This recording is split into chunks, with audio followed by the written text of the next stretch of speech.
আসসালামু আলাইকুম। আজকে আমি দেখাবো কচুরলতি দিয়ে চিংড়ি মাছ।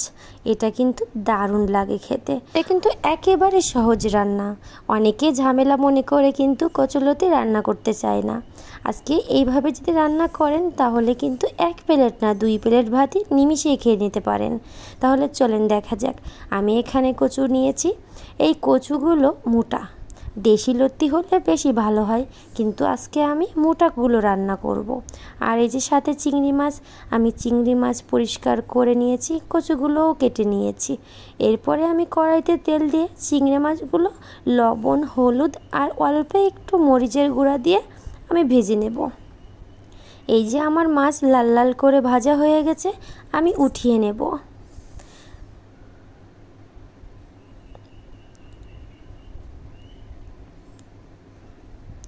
সবগুলো মাছ আমার উঠানো হয়ে গেছে। আমি আর তেল দেব না, আমি এই একই তেলের ভিতরে আমি এখানে মশলা দেব।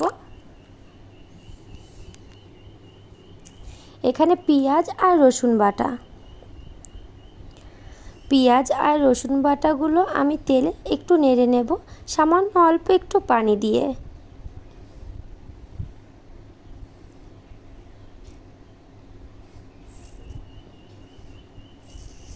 পেঁয়াজ রসুনের যে কাঁচা গন্ধটা চলে যাবে, তারপর আমি এখানে গুঁড়ো মশলা দেব। আমি এখানে ধনিয়া গুঁড়ো দিয়েছি, জিরার গুঁড়ো দিয়েছি, শুকনো ঝালের গুঁড়া, লবণ, হলুদ। আমি আর কোনো মশলা দেব না। আমি এগুলো সব কিছু একসাথে ভালোভাবে কষিয়ে নেব। মশলা যত কষানো হবে সব কিছুর স্বাদ কিন্তু দ্বিগুণ পাওয়া যাবে। আমার মশলাটা কষানো হয়ে গেছে। এখন আমি কেটে ধুয়ে রাখা সেই কচুরলতিগুলো দিয়ে দেব। দেওয়ার পর আমি ভালোভাবে মিশিয়ে নেব। আমি কিন্তু অনেকটা কষিয়ে নেব, কারণ এই লতিগুলো অনেক মোটা মোটা। তারপর এই তো ভালোভাবে আমি কষিয়ে নিচ্ছি। আমি কষানোর জন্য আমি এখানে অল্প একটু পরিমাণ পানি ব্যবহার করব।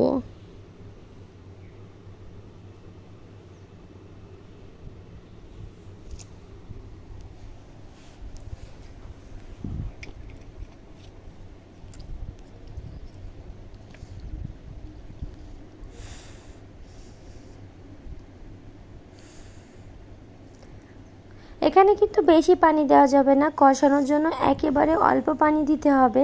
কারণ কচুরলতিগুলো বেশি পানি দিলে একদম নরম হয়ে যাবে, খেতে কিন্তু একটুও ভালো লাগবে না।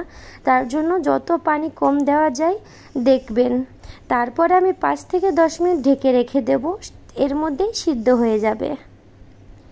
5-10 মিনিট পরে এই দেখেন পানিটা কিন্তু পুরোটাই শুকিয়ে আসছে, তেল উঠে আসছে।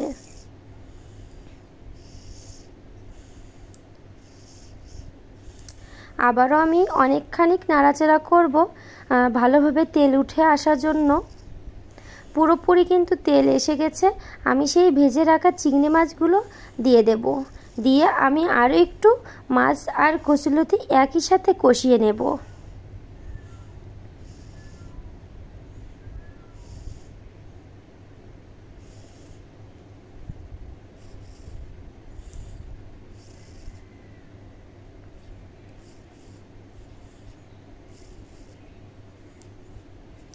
এখানে আমার কষানো হয়ে গেছে। এবার আমি ঝোলের পানি দিয়ে দেব। আমি এখানে 1 কাপ ঝোলের পানি দিয়েছি, কারণ আমার কচুরলতিটা পুরোটাই সিদ্ধ হয়ে আসছে। আমি এখানে আর কোনো পানি অ্যাড করব না।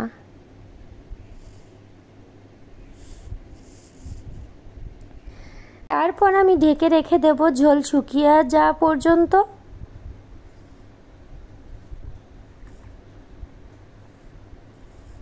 এই দেখেন হয়ে গেছে আমার কচুরলতি চিংড়ি মাছের তরকারি। কি সুন্দর কালার আসছে না, পুরোটাই দেখে আমার এখনই জিভে পানি চলে আসছে। এটা কিন্তু গরম ভাতের সাথে খেতে দারুণ লাগে। এই যে আমার কচুরলতির তরকারিটা হয়ে গেছে। আমার ভিডিওটা ভালো লাগলে লাইক, কমেন্ট, শেয়ার করবেন। সবাই ভালো থাকবেন।